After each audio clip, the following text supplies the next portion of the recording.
allons d'abord consacrer une minute de silence à la mémoire des victimes qui sont tombées sous les balles des assassins qui sont allés à l'hôtel Ardisson.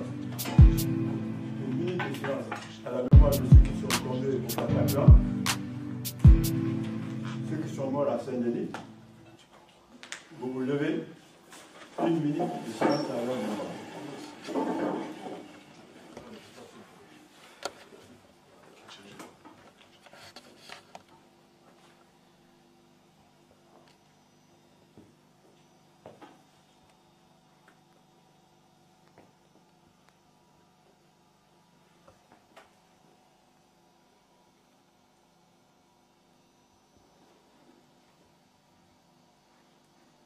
Merci. D'abord, je tiens à vous saluer. Nous vivons une époque difficile. Vous avez vu qu'il y a une nouvelle barbarie qui est en train de mettre la planète à feu et à sang. Il faut que chacun de nous soit responsable. Il faut qu'il y ait de la pédagogie.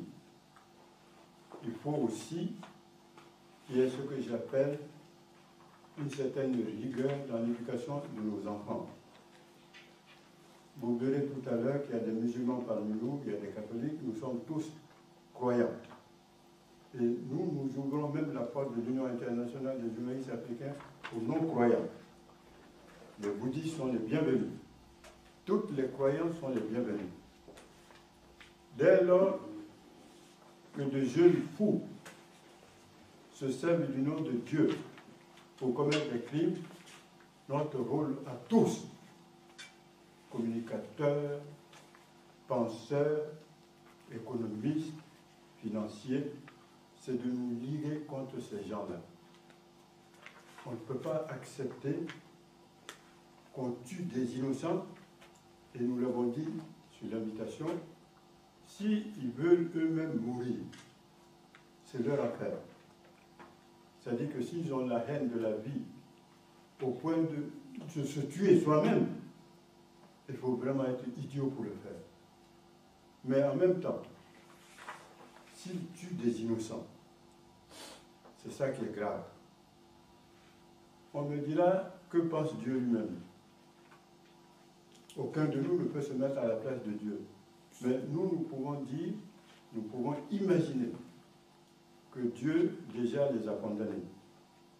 S'ils tuent impunément dans les mosquées, dans les églises, dans les marchés, eh bien Dieu les a déjà condamnés. S'il y a un paradis, ce paradis n'est pas pour eux. Ce paradis sera pour les victimes. Il faut que tous ces fous-là le sachent une fois pour toutes. Pourquoi l'Union internationale se mêle du combat? Ce n'est pas le cas d'un journaliste. Doit parfois être là où ça se passe. Doit être toujours là où ça se passe. Le bon journaliste doit être sur le terrain. C'est un sacerdoce. Nous avons épousé ça pour ça. Nous avons dit, nous allons là où il y a des choses qui se passent et nous faisons éclater la vérité. C'est pourquoi de jeunes journalistes sont venus, vont donner leur point de vue, et il y aura un débat démocratique, sans tabou. Jeune Afrique vous offre déjà ces numéros, à vous tous. Vous aurez des numéros de Jeune Afrique. Amina aussi vous offre des journaux, parce que ce sont des journaux qui sont sensibles à la situation actuelle, et surtout, quand on voit ce que fait Boko Haram, c'est grave. Boko Haram, c'est le poison de la religion. Boko Haram n'a rien à voir avec la religion. Ce sont des criminels et des bandits. Et c'est quoi? Ce sont des trafiquants de drogue. Quand ils peuvent prendre des barils de pétrole au Nigeria pour vendre ça et s'enrichir, c'est tout. Donc ce sont des bandits, ce sont des voyous, ils n'ont rien à voir avec la religion. Donc je vais passer d'abord la parole au premier intervenant, les jeunes. J'ai toujours dit aux jeunes journalistes que ce métier, on gagne toujours. Regardez à mon âge, je peux être le père de certains d'entre eux, mais je suis encore debout parce que je crois en ce que je fais. Et je dis à ces jeunes journalistes, vous devez aller là où ça se passe et vous devez permettre à ce continent africain de se libérer de cette dictature religieuse et beaucoup d'autres dictatures. Donc on va passer la parole tout de suite. Et ainsi, mon cher ami, vous pourrez tout à l'heure me porter le démenti. Mais nous savons qu'il y a une violence là-bas et que musulmans et catholiques apparemment ne semblent pas s'accepter. Et que le pape, ça tombe bien, il va, je crois et j'espère qu'il va faire ce voyage. Oui, il est déjà en Afrique. Il est déjà en Afrique, il appelle le Kenya, il appelle l'Ouganda.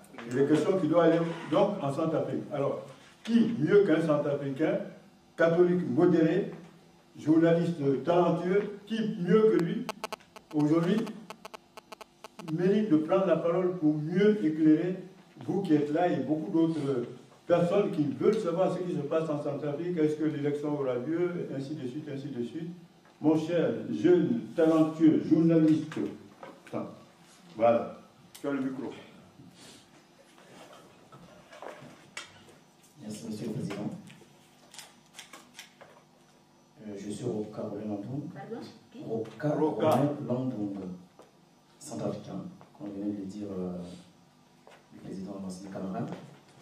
Monsieur Zidane, je ne saurais intervenir avant de citer un philosophe irlandais qui disait « La seule chose qui permet au mal de triompher, c'est l'inaction des hommes de bien. » Edmond Booker, 1728-1797. Monsieur le Président, je suis bel et bien centrafricain, mais avant d'aborder la problématique centrafricaine, je vais commencer d'abord par dire qu'historiquement, c'est par la chrétienté qu'on a observé les mouvements des fondamentalistes religieux.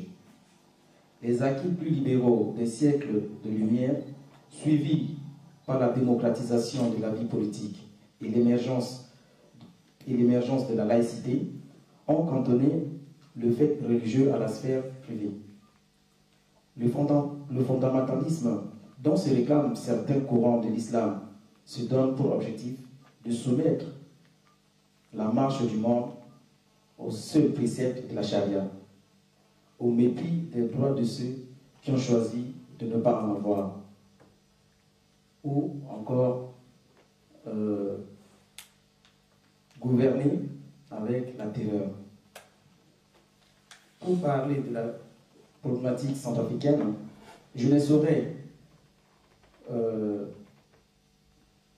m'attarder en disant que la LRA, qui aujourd'hui veut renouveler le fondamentalisme chrétien en imposant un gouvernement à la base des 10 commandements, donc la LRA de Joseph Kony, Lord Resistance Army, qui aujourd'hui se trouve aux confins du Soudan, de la RDC, la République démocratique du Congo et de la République centrafricaine, commet depuis des années, déjà en 2010, il faut le signaler, Joseph Kony, avec ses hommes, on parle de 300-400 hommes,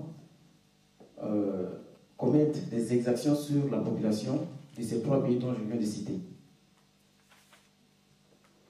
Le mouvement LRA contient en son sein plus de 80% des enfants soldats qui sont soit utilisés comme des objets sexuels, soit pour porter des bagages, soit pour être enrôlés comme enfants soldats en tant que tels, tués parce qu'ils sont soi-disant, je pourrais dire, drogués, ils n'ont plus leur sens et ils sont devenus des bêtes sauvages. Ils ne donnent plus de sens à une vie humaine.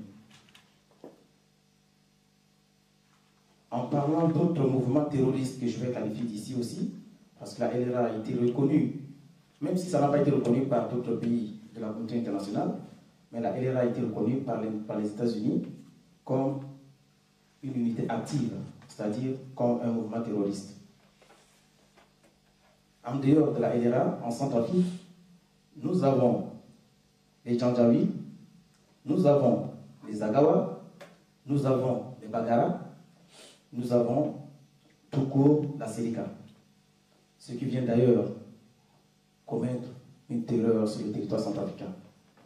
Ils tuent les natifs de ce pays depuis maintenant de 2 ans. Alors, peut-être pour ceux qui ne connaissent pas, qu'est-ce que c'est la Séléka? Séléka en langue sango, ça veut dire alliance. Est une coalition hétéroclite de partis politiques et de groupes armés à majorité musulmane. Impossible à dénombrer avec exactitude les rangs qui comptent jusqu'à 6 000 hommes. 6 000 enfants soldats, je voulais dire, selon l'UNICEF. Contraint de quitter le pouvoir et de dissoudre en septembre 2013, d'après les textes, mais en réalité sur le terrain, ça n'est pas le cas. L'ancienne coalition s'est réorganisée en mai 2014 en nommant un nouvel état-major militaire qui aujourd'hui siège à Bambari. Je parlais de la deuxième ville ou la troisième ville du pays, après Bangui. Elle s'est réfugiée dans le nord-est du pays, faisant craindre un risque de partition. Les généraux de la Séléka avec leur chef, Michel Djotodia, je me permets aujourd'hui de dire, nous ne sommes plus dans les constats, nous sommes aujourd'hui dans les faits. Les faits sont là. Ce sont des terroristes qui lancent des jets de grenades dans des églises, qui violent nos mères, nos filles, qui brûlent des maisons, qui incendient des maisons. Ce sont des actes de terroristes. Ils sont en train de vouloir venir sur la table de négociation pour entrer dans le jeu politique en Centrafrique. Mais ce sont des étrangers qui viennent tuer nos parents, nos enfants, nos mères, nos pères, nos grands-pères. La Séléka, aujourd'hui, ma seule demande, c'est de dire à la communauté internationale de mettre la Séléka sur le même rang. Parce que ce sont les mêmes modes opératoires que la Séléka fait à l'endroit de la population centrafricaine.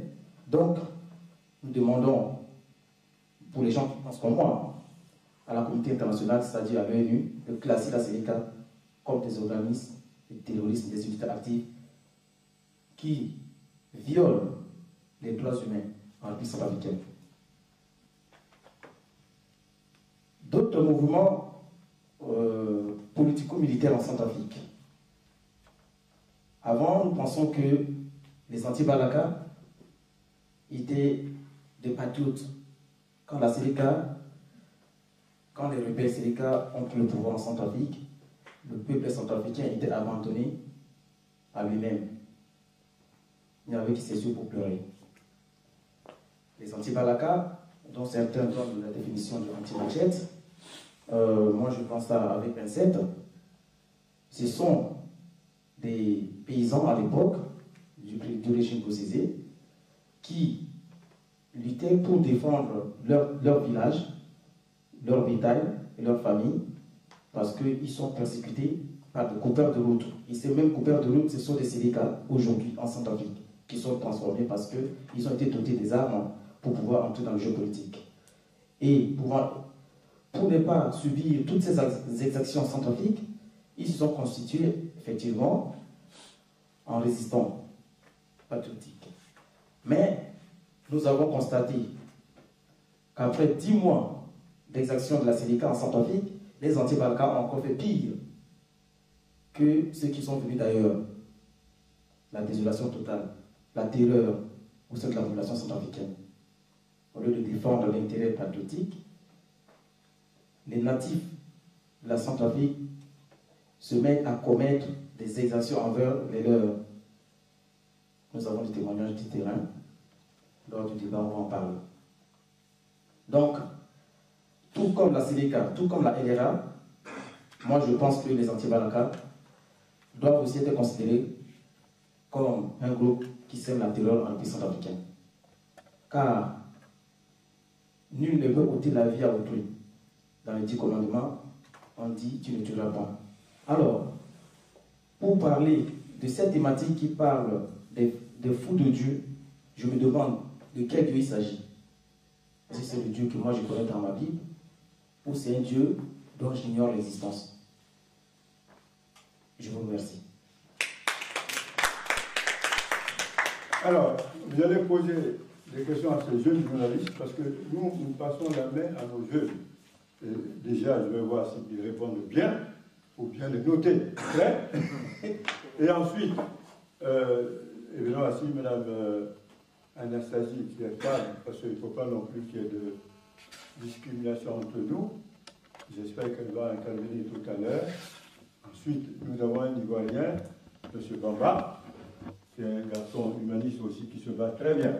J'ai été à des débats, vraiment des débats qui sont très porteurs. Et puis nous avons l'autre. Alors, bonjour tout le monde. Je suis Wilfried Maurice Séviro. Je suis le directeur de publication de Centrafrique Libre. Alors, j'ai vécu, disons, j'étais récemment en Afrique où j'ai fait 7 mois et je suis rentré il y a 2 mois. Alors, je vous remercie pour cette initiative, mais sauf que j'aurais aimé entendre que mes confrères parlent un peu de la responsabilité des pays occidentaux dans tout ce qui se passe aujourd'hui dans le monde.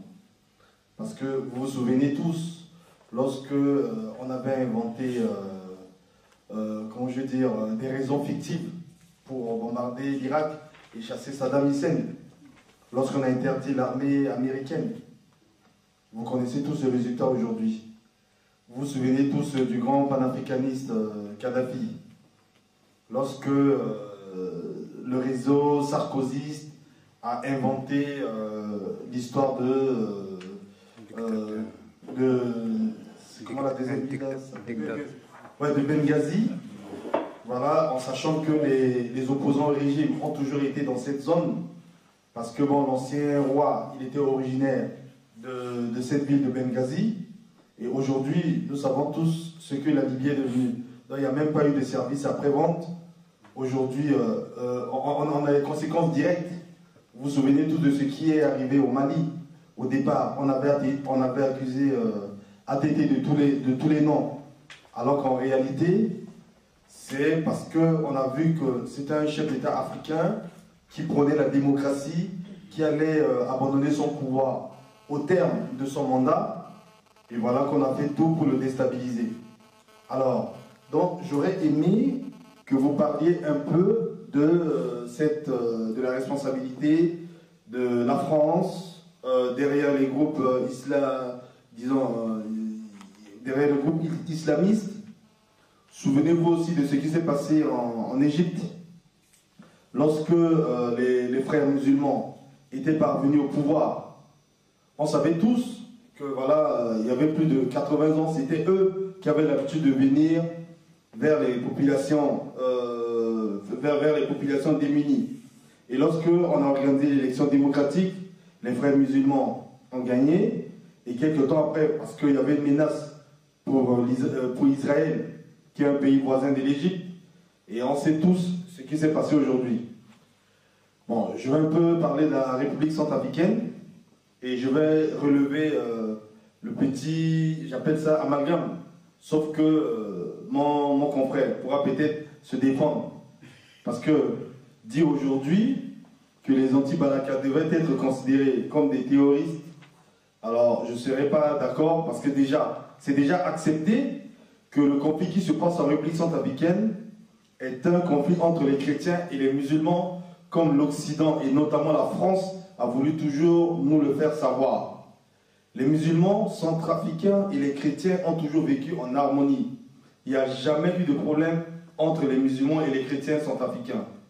Aujourd'hui, ce qui s'est passé, c'est quoi? C'est parce que Bozizé, le président Bozizé, qui a même été installé par la France, a enfreint aux clauses qu'il avait signées avec eux pour aller donner le pétrole chinois, le marché du pétrole chinois. Et nous connaissons tous la suite aujourd'hui. Bozizé a négligé les forces armées centrafricaines lorsqu'il y a eu cette coalition hétéroclite de la Séléka. Tout le monde sait que Béchir était sous le coup d'un mandat international. Mais comme par hasard, c'est par le Soudan que les armes sont arrivées en République centrafricaine, par le Tchad également, d'Idriss Déby. La France a laissé faire. Lorsque le président Bozizé avait demandé l'intervention de la France a laissé faire. Les Séléka ont conquis le pays, disons, ils sont allés de ville en ville. Et à chaque fois, ils détruisaient tout devant eux. Ils ont détruit des églises. Et vous savez tous que la RCA est un pays composé à plus de 90% des chrétiens. Donc théoriquement, c'est presque la même civilisation que la France. Parce que bon, voilà, c'est l'église catholique qui domine là-bas. Mais cette fois-ci, comme il y avait d'autres raisons, ils ont laissé faire. Et aujourd'hui, je suis quand même sidéré d'entendre que voilà, ce sont les anti-Balaka. Et pourtant, je condamne ces anti-Balaka. Parce qu'au départ, c'était des villageois qui voulaient organiser une résistance. Et après, lorsqu'ils sont arrivés dans la capitale, on les a écartés. Et vous êtes sans ignorer que les forces armées centrafricaines, jusqu'à présent, n'ont même pas encore repris leur service. Parce qu'on les a assimilés comme des militaires du président François Bozizé.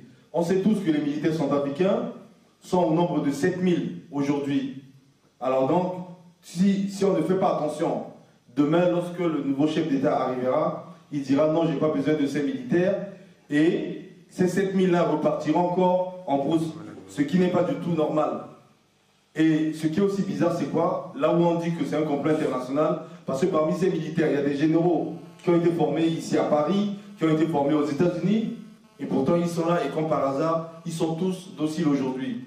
Pas plus tard qu'il y a un mois, les mercenaires soudanais, tchadiens, qui prennent en otage non seulement les musulmans, hein, les musulmans qui ont toujours été en harmonie avec leurs frères chrétiens. Ils sont allés, au prétexte qu'un de leurs avait été tué, ils sont allés détruire plus de 300 maisons. Ils ont fait du porte-à-porte, ils ont égorgé leurs frères chrétiens. Et là, il n'y avait même pas RFI, on n'a même pas parlé. Aujourd'hui, aucune chaîne française n'en parle. Et vous savez tous que récemment, la France n'a pas voulu que le pape se déplace en République centrafricaine. La France a dit qu'elle n'allait pas prendre la sécurité du pape. Alors, donc, je crois que si on a un mot, il nous appartient aussi, nous journalistes africains, de dire la vérité et de demander par exemple à l'Occident, parce qu'on a des liens intrinsèques, il faudrait que l'Occident aussi change de politique. Voilà, donc c'est la contribution que je voulais surtout apporter. Je suis François Passema, de la République centrafricaine. C'est vrai, les journalistes que vous êtes, vous constituez un pouvoir, on vous appelle quatrième pouvoir. En tant que journaliste africain, il est de votre responsabilité, en informant vos concitoyens africains, de leur donner une vision objective des réalités du monde dans lequel nous vivons. À ne pas s'aligner systématiquement sur la position des agences de presse dominantes dans le monde. Parce que on peut faire des reproches aux Africains, eh bien, pour ma part, j'estime qu'il est temps que les Africains que nous sommes, que nous puissions nous affirmer au niveau des idées, au niveau de l'interprétation des faits, au niveau de la conception que nous avons des choses. La question de la situation internationale aujourd'hui, qui est caractérisée par ce phénomène de barbarie qu'on appelle le terrorisme, qui n'est pas un phénomène venu de nulle part, qui n'est que l'aboutissement de toute une évolution. Hier, si on parle de l'Occident, pour l'Europe, il y avait la bande à Bader en Allemagne, l'action directe en France, la Ligue Armée Rouge en Italie, en Espagne, qui commettait la terreur, qui tuait, qui se comportaient exactement comme ceux que nous voyons aujourd'hui. Et un partout dans le monde, il y avait le phénomène de terrorisme. Les mouvements de libération étaient assimilés à des mouvements terroristes, car beaucoup de ces mouvements se livraient parfois à des actes de terrorisme. Lorsque le Front de la libération nationale du Tchad, dirigé par un certain Hissène Habré, et Ougoudi Wadei, se livrait à des actes de barbarie à l'endroit des frères tchadiens, qui à l'époque, sous le gouvernement dominé par les sudistes tchadiens, Et rappelez-vous l'affaire de Françoise Bloss, cette archéologue française, qui a été enlevée par Hissène Habré. Et lorsque la France a envoyé ses forces spéciales pour aller négocier avec Hissène Habré, celui-ci a enlevé le colonel de l'armée française et l'a exécuté. Et ça n'a pas empêché quelques temps plus tard, Hissène Habré, avec les nordistes tchadiens de confession musulmane, ait pris le pouvoir au Tchad et ait fait du Tchad un pays arabo-musulman, alors que la majorité de la population tchadienne est animiste et de confession chrétienne. C'est à vous, les journalistes, de nous éclairer. C'est à vous de nous dire, et surtout à la jeunesse africaine qui vous lit, d'apprendre son histoire, parce que l'histoire éclaire le présent. Et la maîtrise de la connaissance du présent nous permettent d'apprendre l'avenir avec espoir. Ceci étant dit, ce phénomène religieux auquel nous assistons aujourd'hui, on évoque la religion pour commettre la barbarie, des actes de terrorisme, enlever des vies humaines, compromettre l'avenir de toutes les jeunesses du monde, et particulièrement la jeunesse africaine. De quelle religion dit-on? On parle de Dieu. La religion et Dieu sont deux choses totalement différentes. Parce que, avant les religions abrahamiques, les peuples africains, comme tous les peuples de la terre, sont des peuples créatures de Dieu, avant l'avènement des religions. Il vous appartient, vous journalistes, d'apprendre cela aux Africains et à la jeunesse africaine, et de leur dire, nous Africains, c'est nous qui avons inventé la laïcité, parce que dans nos comportements, dans nos pratiques religieuses, il n'y avait pas de clergé. En Afrique, on n'imposait pas aux Africains de pratiquer telle ou telle religion et d'adorer Dieu de telle ou telle manière. Il y avait cette liberté, pendant que l'Occident et l'Orient croupissaient dans la barbarie. Nous étions des gens en avance. Nous étions des peuples développés. Nous étions des peuples civilisés. Or, voilà qu'aujourd'hui, Africains, vous reprenez ce que les agences de presse vous disent bien que vous reprenez. Pour dire, ben oui, des Africains, chrétiens, musulmans. Je ne suis ni chrétien ni musulman, moi qui vous parle. Je ne suis pas chrétien et je ne suis pas musulman. Je suis une créature de Dieu. L'être suprême qui m'a créé, je ne peux entrer en communion avec lui sans intermédiaire. Si je me cache sous terre, sous le lit de ma femme, dans ma salle de bain, je peux toujours communiquer avec lui. Je n'ai pas besoin qu'un individu ou groupe d'individus vienne me dire de quelle manière je dois entrer en communion avec Dieu. Et ça, c'est à vous, journalistes, de rappeler cela aux Africains et pour leur dire qu'ils sont dans l'erreur absolue. Je ne dirai pas plus long. Centrafricain, j'aspire à la gestion des affaires suprêmes de mon pays. J'ai déclaré haut et fort. La plupart de mes frères et sœurs africains qui sont de Paris le savent. Je suis de ceux qui aspirent d'ici demain à gérer la révolution africaine. J'ai déclaré ma candidature. Et voilà que, dans les conditions qui ont été décrites, l'extérieur nous impose des élections dans les conditions les plus humiliantes. Et à ce titre, ma position est celle-ci. Candidat à la présidence de la République africaine, je refuse de prendre part à des élections imposées de l'extérieur, qui n'ont d'élection que le nom, et dont les résultats sont déjà contestés même avant leur tenue. Voilà des faits. Et comme l'a dit, il a dit qu'il n'y a pas de conflit religieux en Centrafrique. Je tiens à le préciser. Et j'invite mes frères africains, et surtout la presse, les journalistes, puisque c'est à vous de vous démarquer de l'AFP, de France Inter, de Radio France Internationale et autres, qui ont mis en avant et qui continuent à développer cette contre-vérité et ce mensonge journalistique. Il n'y a pas de conflit religieux en Centrafrique. La situation, pour résumer tout simplement en Centrafrique aujourd'hui, c'est un conflit de misère. C'est un pays dans lequel la jeunesse n'a pas de travail, pas de revenus. Les gens n'ont pas de quoi manger, il n'y a pas d'eau potable, il n'y a rien pour se soigner. Il y a des armes qui circulent partout. Avec les armes, on peut commettre des forfaits. On va tuer, violer, incendier et récupérer le peu qu'on peut récupérer pour en vivre. Et quand la presse occidentale passe après, puisque c'est elle qui diffuse l'information, elle va dire, oui, des musulmans sont allés s'attaquer à des chrétiens et des chrétiens ont tué des musulmans.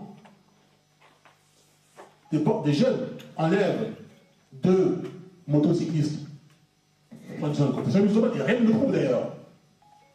On enlève sa moto. On les retrouve morts, brûlés. On ne sait même pas s'ils sont musulmans ou pas. Et il y a une réaction. Alors, on va dire, ben voilà, c'est des musulmans qui ont été tués et les chrétiens ont été fait. Donc, il y a tout cet amalgame. Et ça arrange comme ça la communauté internationale. Et pour finir, ce qui se passe aujourd'hui, oui, nous commémorons nos morts, que ce soit au Mali, au Niger, au Cameroun, au Nigeria, au Tchad, en Centrafrique, partout ailleurs. La mort nous frappe partout. Ce que nous devons dire, pourquoi c'est arrivé? C'est parce que dans les années 80, on nous a imposé un plan, qu'on disait plan d'ajustement structurel, qui nous interdisait de faire fonctionner nos services publics, essentiellement de l'éducation. Il n'y a plus de scolarité en Afrique.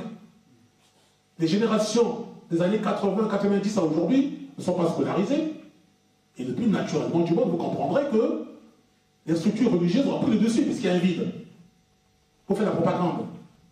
Les jeunes ne vont pas à l'école. Ils ne sont pas scolarisés. L'instruction est arrivée à un niveau 0. Alors, ils sont retrouvés dans les églises, dans les mosquées, à la merci de tous ces propagandistes religieux qui en font ce qu'ils veulent. Et donc, du coup, on leur dit, allez tuer, et les pays qui ont de l'argent, qui ont des revenus, les pays du Golfe, financent cette recolonisation du continent via le fait religieux. Et c'est ça qui explique cela. Donc, nous disons, nous proposons à ce que vous soyez le relais, parce que vous êtes le relais de notre inquiétude, de nos lamentations, vos journalistes. Et c'est pour cela que je suis très très heureux d'être devant vous aujourd'hui. Et de vous dire, de rappeler ceci de manière forte aux Africains, pour dire que la solution, c'est la réhabilitation des services publics, de l'éducation, de l'enseignement, de la formation, et surtout de la sécurité et de la défense. Parce que ce sont les services publics dans lesquels on doit recruter des jeunes, les former avec l'idéal républicain, pour leur dire, quand vous êtes policier, gendarme et militaire, votre mission consiste à défendre votre mère, votre soeur, votre fille, à défendre votre pays, à assurer la sécurité permettant aux gens de faire du commerce, pratiquer l'agriculture, et de travailler et de circuler librement. C'est ça qu'on doit. Et là, ça doit passer par des écoles de formation situées sur le continent africain. Lorsque le Mali a connu ce fameux coup d'État de 2012, aucun pays africain ne disposait d'une armée pour lui venir en aide. Le Mali s'est trouvé seul. Et ces terroristes, venus de toutes parts, ont trouvé que voilà, c'est un territoire 100 mètres dont ils pouvaient s'en emparer pour asseoir leur barbarie. Et si ce n'est pas la France qui finalement va intervenir, et le Tchad, qui avec son armée familiale bien aguerrie, interviennent, et jusqu'à aujourd'hui, vous prenez tous les pays membres de la CEDEAO, la communauté des pays d'Afrique de l'Ouest, aucun ne dispose d'une armée. Même le Nigeria, que nous pensions, à tort d'ailleurs, qui était une puissance, était incapable de dépêcher une armée susceptible d'aider le peuple malien. Voilà l'illustration d'un continent sur lequel il n'y a pas un seul État, pas un seul, disposant d'un petit service de sécurité et de défense pour garantir la sécurité de nos populations. Ça, c'est à vous, journalistes, de le mettre en avant, de l'écrire, de le développer, de l'analyser, de le vulgariser de sorte que les Africains et la jeunesse africaine en soient imprégnés et concevoir sa stratégie de lutte et de combat pour l'affirmation, la souveraineté, l'indépendance, la dignité et le respect des populations, des peuples, des femmes, des enfants et des mères africaines. C'est à vous, c'est votre rôle et, chers frères, je vous remercie.